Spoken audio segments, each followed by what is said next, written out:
En manchette ce soir, début de la guerre commerciale avec les États-Unis. Comment réagit l'Abitibi-Témiscamingue aux tarifs douaniers de 25 Cette situation-là crée beaucoup d'incertitudes et d'inquiétudes dans la population générale. La réconciliation autochtone a une nouvelle voie régionale. Et Picogan améliore sa brigade d'intervention policière. L'intervenante sociale qui va travailler en collaboration avec les policiers ici.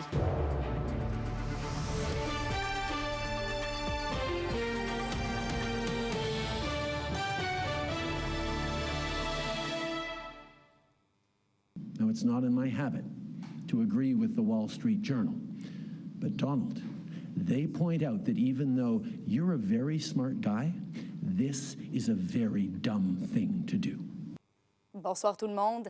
Bon, c'est fait. Le président Trump impose des tarifs douaniers de 25 sur plusieurs produits exportés des États-Unis. Et vous venez de l'entendre, le premier ministre du Canada, Justin Trudeau, qui ce matin a ouvertement interpellé le président. Alexis, c'est une mesure qui crée des inquiétudes quand même là, dans la région. Oui, des inquiétudes partout au Canada, dont ici, au Témiscamingue, il y a plusieurs industries qui vont être touchées, l'industrie forestière, l'industrie du bois, l'industrie de l'aluminium. Ce qui crée des inquiétudes, c'est surtout l'incertitude à travers ces tarifs de 25 puisque tout change de jour en jour et même d'heure en heure. Donc, c'est difficile de prévoir tout ça d'avance. Par exemple, hier midi, on parlait de tarifs de 5, 10 ou 15 Finalement, en fin de journée, on se ravise, on y va avec la totale, 25 Maintenant, combien de temps ça va durer? 1 mois, 3 mois, 1 an? Encore là, on n'a pas la réponse, donc ça crée beaucoup d'incertitudes et d'inquiétudes. Pour la préfète de la MRC de Témiscamingue, oui, elle se dit inquiète, mais elle espère que les industries vont pouvoir se tourner vers les marchés canadiens et internationaux pour compenser. On l'écoute. Il faut vraiment avoir en tête que le marché canadien peut être une belle opportunité de développement. L'autre opportunité, c'est le développement d'infrastructures qui permettent l'exportation sur des plus longues distances. Les ports maritimes, par exemple, garantir les infrastructures maritimes ou faciliter certaines autres infrastructures aéroportuaires pour les frettes long courrier. Et il y a aussi Chantier Chibougamau qui a exprimé ses inquiétudes. Oui, notamment au niveau des usines qu'ils ont acquises en janvier dernier à Val-d'Or et à Matagami. Au total, c'est quand même 1600 employés. Et là-dedans, il y a beaucoup d'incertitudes parce qu'on ne peut pas leur donner de réponse claire puisqu'encore une fois, les dossiers changent de jour en jour. Donc, par exemple, est-ce que l'entreprise va être en mesure de maintenir son rythme, d'encore réaliser de bons chiffres d'affaires? Également, la situation estivale, comment est-ce que ça va pouvoir être géré? C'est toutes des réponses auxquelles l'entreprise n'a pas, des questions auxquelles plutôt l'entreprise n'a pas la réponse. On écoute là-dessus Frédéric Véraud. On aimerait beaucoup ça, pouvoir donner des réponses aux gens sur la suite des choses. On aimerait ça pouvoir statuer sur un échéancier et donner une visibilité aux gens. C'est eux qui sont, il y a des centaines de personnes aujourd'hui qui sont pour lesquelles le brouillard il est prolongé. Puis ça, pour nous, comme propriétaires de l'entreprise, c'est hyper désagréable et inconfortable. Et même tous nos employés actuels, on en a plus de 1600 qui sont au travail aujourd'hui au sein du groupe, dans le nord du Québec et en Abitibi-Témiscamingue. Bien, chacun d'eux, ça a des effets sur leur quotidien aujourd'hui. Et peut-être un petit mot concernant l'usine Rayam qui avait évoqué un plan de relance en août dernier. Il va y avoir une rencontre demain, justement, à savoir est-ce que la situation va changer avec les tarifs douaniers. Il y a potentiellement des choses qui vont changer. Il y a des rencontres demain qui auront lieu du côté du Témiscamingue à ce sujet-là. Merci, Alexis. Je sens qu'on va continuer d'en parler dans les prochaines semaines, assurément. Absolument, oui. Toujours sur le même sujet, Rouyn-Noranda a mis sur pied une importante table de travail pour observer les potentielles conséquences des tarifs américains, justement. Et plus tôt aujourd'hui, Alexandre Cabana s'est entretenu avec la principale intéressée, Diane Dallaire, la mairesse de Rouyn-Noranda. Madame Dallaire, content de vous retrouver ce matin. Dur matin, tout de même. Les tarifs sont arrivés. Vous, en tant que mairesse, en tant qu'ancienne femme d'affaires, ça vous fait quoi de vous réveiller dans cette nouvelle ère-là des tarifs douaniers? Bien, c'est sûr que c'est inquiétant. C'est comme irréel un peu. Hein? Il y a de l'inquiétude, il y a de l'inconnu encore, beaucoup de choses à venir qu'on ne sait pas encore, mais clairement, c'était pas souhaité, ce genre de nouvelles-là. C'est pour ça un peu que la Ville aussi avait décidé dans les dernières semaines de mettre sur pied une table de travail au niveau des tarifs douaniers. Donc, les partenaires qui sont là, le CLD, la Chambre de commerce 48e Nord, la SADC, bref. Déjà, il y a une rencontre qui s'est tenue, une prochaine dans les prochains jours, prochaines semaines. Tu sais, ce qu'on veut faire, c'est d'assurer une veille stratégique, finalement, de la situation. Bon, au niveau, quand il y a eu la première rencontre, l'annonce officielle n'était pas faite, mais il en demeure pas moins, tu sais, sous toute réserve qu'il y avait quand même la communauté industrielle rouyn-norandienne gardait quand même un peu d'optimisme face à la situation, mais comme je vous dis, il y a tellement d'inconnus, c'est difficile à ce moment-ci de statuer des impacts de cette décision. L'espoir du support, il vient de où exactement? On est une municipalité. Le palier qui va venir directement nous aider, c'est qui? En fait, Monsieur le premier ministre a annoncé qu'il allait avoir de l'aide pour les entreprises, mais bon, à quelle hauteur, de quel ordre, on ne sait pas encore. Il y a beaucoup d'inconnus. Oui. Il est tôt encore. Je pense que c'est un dossier qui, malheureusement, va faire la manchette pendant un bon moment. Rouyn-Noranda, on vous l'avait dit, pour le moment, on ne craint pas le pire, mais ce ne sera peut-être pas pareil dans la région. Qu'est-ce que vous avez, vous, en tant que représentant de la MRC aussi de Rouyn-Noranda, à dire au reste de la région, peut-être de serrer les coudes, l'espoir? Bien, déjà, on en parlait ce matin avec les préfètes, en conférence des préfets. Présentement, on n'a pas beaucoup d'informations, on va se le dire. Tu sais, je disais tantôt, bon, il y a quand même... les gens sont quand même un peu optimistes à Rouyn-Noranda, mais je ne viens pas minimiser la situation parce que demain matin, on peut se rendre compte aussi que ça touche beaucoup plus d'entreprises qu'on pensait. Alors, faire attention, mais régionalement, puis je pense par exemple à la MRC Témiscamingue, entre autres, qui est gravement touchée. Alors, non, c'est solidairement qu'on va surveiller la situation puis qu'on va faire les revendications qui s'imposent. Madame Dallaire, ça m'a fait plaisir, ça m'a fait plaisir. Vos réponses à la question du jour TVA, une présentation de la clinique infirmière Nord-Ouest partout dans la région. Notre équipe peut vous recevoir pour un bilan de santé, une infection, le suivi de maladies chroniques et bien plus. Contactez-nous pour plus d'informations ou visitez notre site Web. Et à la question du jour, on vous demandait « Êtes-vous inquiet de la guerre commerciale entre les États-Unis et le Canada? » Vous avez répondu « Oui » à 91 %. Et maintenant, le poste de police de la communauté de Pikogane accueillera prochainement un intervenant spécialisé en santé mentale afin de mieux répondre aux besoins de la communauté. Félix Blaquière s'est rendu sur place. Une équipe mixte au poste de police de Pikogane va bientôt se concrétiser. Le ministère de la Sécurité publique du Québec octroie 294 000 $ à la communauté afin qu'elle déploie un plan d'intervention en santé mentale et en itinérance. Mais ça va être avec les policiers d'ici de Pikogane et un intervenant ou une intervenante qui va être choisi ici selon lorsque la personne va appliquer sur le poste. La police de Pikogane rassure que le déploiement d'un volet en santé mentale au sein de l'équipe est avant tout dans le but de prévenir. Il y a eu des événements aussi malheureux qui sont arrivés dans d'autres communautés. Et puis, je vais donner comme exemple Thierry Leroux puis Maureen Bro.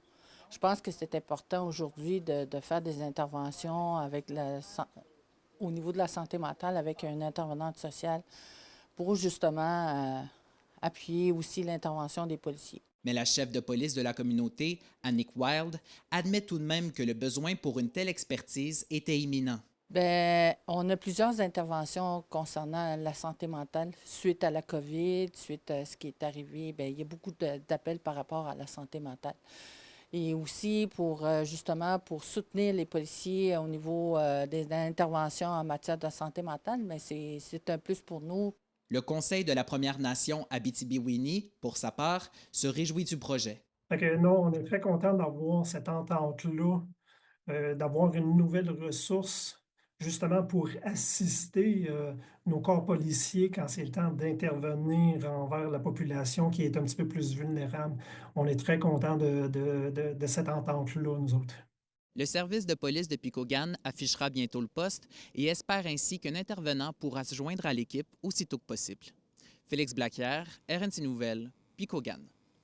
Toujours en lien avec les premiers peuples, la directrice du Centre d'amitié autochtone de Val-d'Or, Édith Cloutier, a été nommée au sein d'un premier conseil d'administration du Conseil national de réconciliation. Olivier Morin discute avec elle.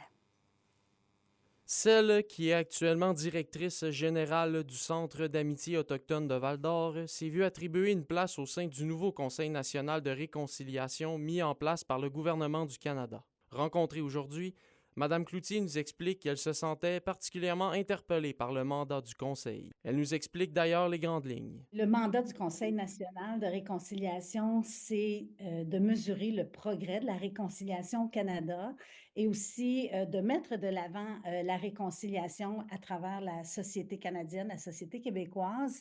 Édith Cloutier mentionne l'importance de mettre en valeur les efforts mis en place dans les dernières années, notamment dans le monde économique. Elle met de l'avant les efforts de certains acteurs du milieu par rapport au partage de ressources naturelles. Hydro-Québec a adopté une stratégie de réconciliation avec les peuples autochtones au Québec, là où il y a du développement par Hydro-Québec et de vraiment introduire la co-responsabilité, le co-développement et le partage qui découle de l'exploration, l'exploitation des ressources naturelles. Le même sentiment est partagé au niveau du sport. Il y a quand même des choses intéressantes et importantes qui se passent sous l'angle de la réconciliation.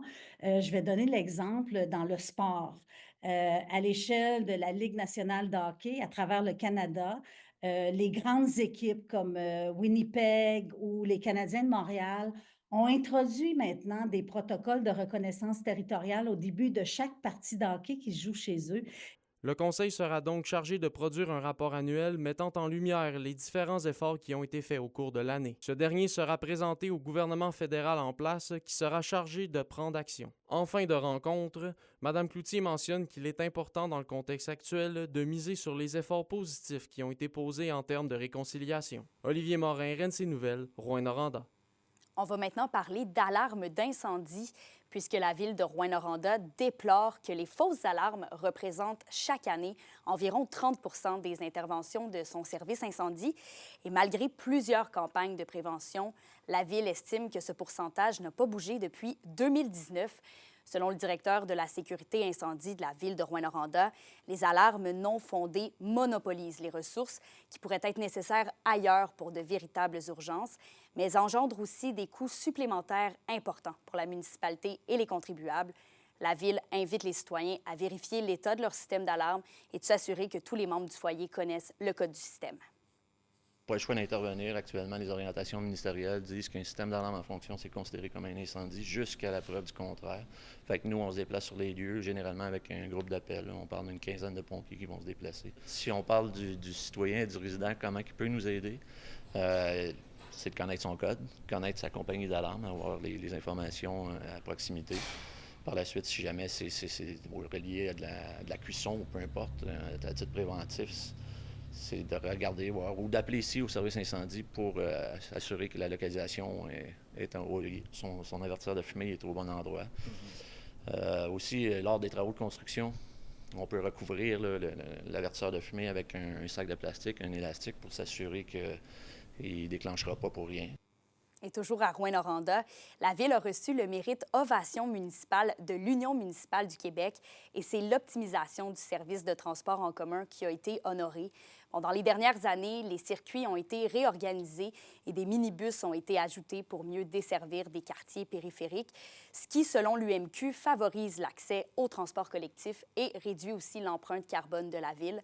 Ce sont donc 20 projets qui ont été choisis sur 124 et Rouyn-Noranda ira présenter le sien au Centre des congrès de Québec au mois de mai. Quelques collectes de sang d'Emma Québec ont lieu cette semaine dans la région. Il y en a une aujourd'hui à Amos, au Théâtre des Esquerres, jusqu'à 20 h. Il y en aura 2 autres demain et après-demain à Rouyn-Noranda, au Noranda Centre des congrès. Et d'ailleurs, il reste encore plusieurs places pour jeudi. Vous pouvez donc prendre rendez-vous sur le site web d'Emma Québec. Et avec la fin du mois de février, c'est aussi le défi 28 jours sans alcool qui se conclut. Donc, ce sont 138 Témiscabitibiens qui se sont prêtés au jeu, ce qui a permis d'amasser 14 809 $.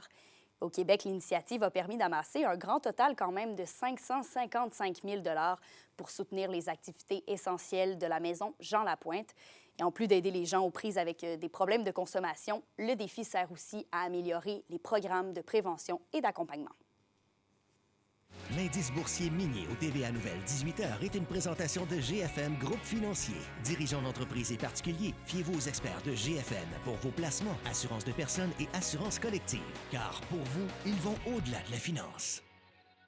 Le comité du centenaire de Palmarol a annoncé ce matin les dates des festivités qui tiendront à l'été 2026. Je vous en parle après la pause dans la chronique culturelle.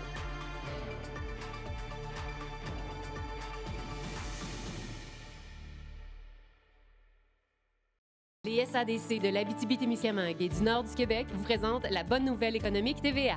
Le restaurant à déjeuner et à dîner Le Frier vient d'ouvrir ses portes à Amos. La propriétaire Audrey Lapointe et son équipe sont heureux d'y offrir un large choix de repas de qualité et de nombreux smoothies originaux et faits maison.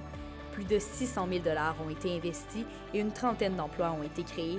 Madame Lapointe souhaite développer cette franchise en Abitibi-Témiscamingue. Les SADC, partenaires de l'économie de la région.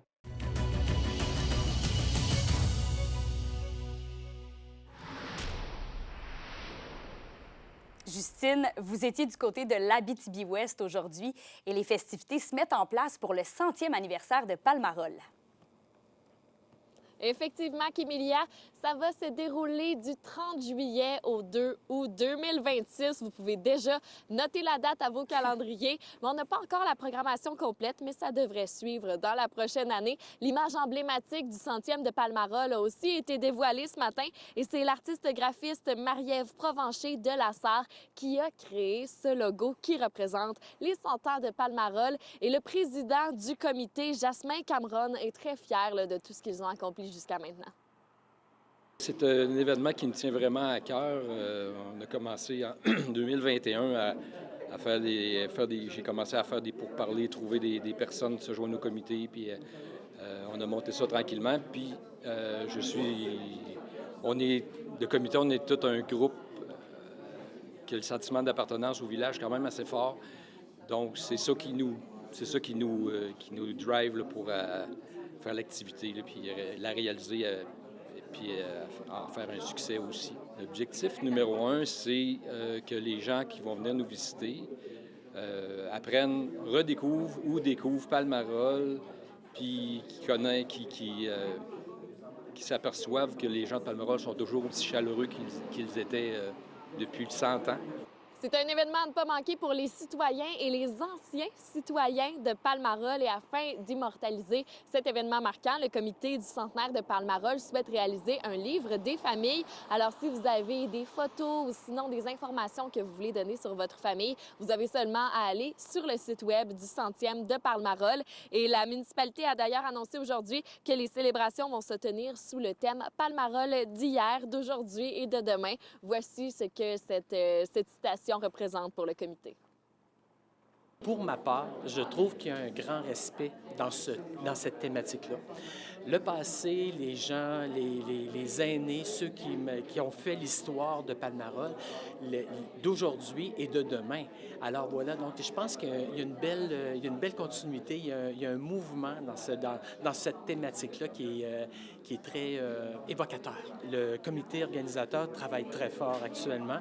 Je pense qu'il va y avoir une belle programmation, autant pour les jeunes que pour les aînés, les anciens résidents également. Alors je pense que ça va être des belles festivités qui s'en viennent. La programmation s'en vient, il va y avoir un beau dévoilement par rapport à tout ça. Je vous rappelle de réserver du 30 juillet au 2 août 2026 dans vos calendriers pour aller célébrer les 100 ans de Palmarol et on va bien suivre là, le dévoilement de la programmation qui devrait suivre assez bientôt. Merci Justine. On se retrouve dans quelques minutes pour la météo. On attend une bonne bordée de neige quand même dans la région. 2 joueurs des Foreurs de Val-d'Or se sont particulièrement démarqués et font partie de l'équipe de la semaine dans la Ligue de hockey junior Maritime Québec. On en parle après la pause.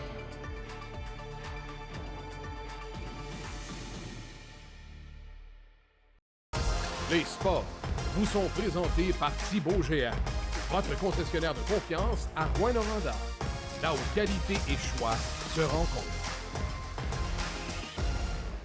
Pas un, mais 2 joueurs des Foreurs de Val-d'Or font partie de l'équipe de la semaine dans la Ligue de hockey junior Maritime Québec. C'est Samuel Fiala et Émile Beaunoyer. L'attaquant Fiala a amassé 2 buts et 4 mentions d'assistance en 3 parties jouées. Et de son côté, le gardien de but Émile Beaunoyer a eu 2 victoires et un taux d'efficacité de 940. Et toujours dans la LHJMQ, nos 2 équipes régionales vont s'affronter demain pour un duel de la 117. Le match opposant les Foreurs et les Huskies aura donc lieu à Val-d'Or à 19h. Le Varéor indique que les billets s'envolent quand même rapidement.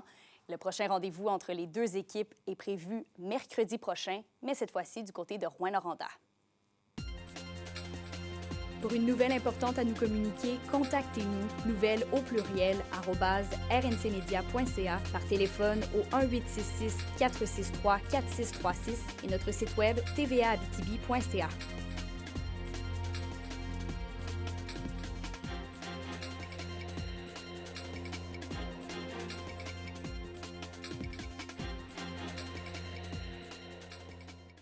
La météo, une présentation de Nicole Auto de la Sarre, la capitale du pick-up.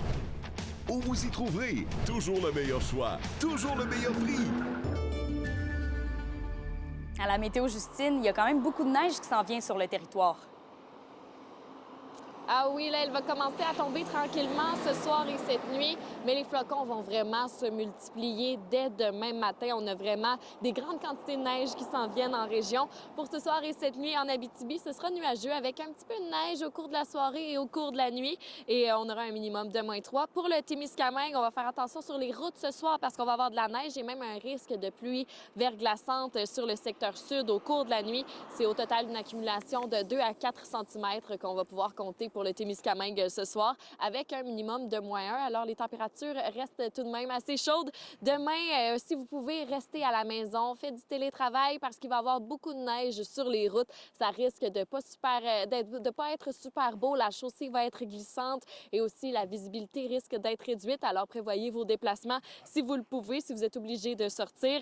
On va avoir en Abitibi de la neige, une accumulation de 10 cm avec un maximum de 1 degré. Pour le Témiscamingue, de la neige, sauf encore une fois de la pluie verglaçante pour le secteur sud avec une accumulation de neige de 5 à 10 cm et une hauteur de pluie prévue de 15 mm sur le secteur sud avec un maximum de 2 degrés. Et en aperçu pour jeudi, c'est de la neige sur l'ensemble du territoire avec un maximum de 7 degrés pour l'Abitibi et de 5 pour le Témiscamingue. Je vous rappelle qu'au total, on prévoit une accumulation de 15 à 25 cm à partir de mercredi matin jusqu'à jeudi soir. Alors, pour les enfants et les élèves qui sont en relâche, profitez-en, allez jouer dehors, faites des bonhommes de neige. Mais pour les adultes qui doivent aller travailler, on prend ça plus relax, on regarde la route, les déplacements, on les prévoit comme il faut pour être sûr de ne pas être pris dans la tempête en auto sur les routes. Ouais, merci, Justine. Encore une fois, merci d'avoir été des nôtres ce soir. On sera là demain midi. Passez une excellente soirée.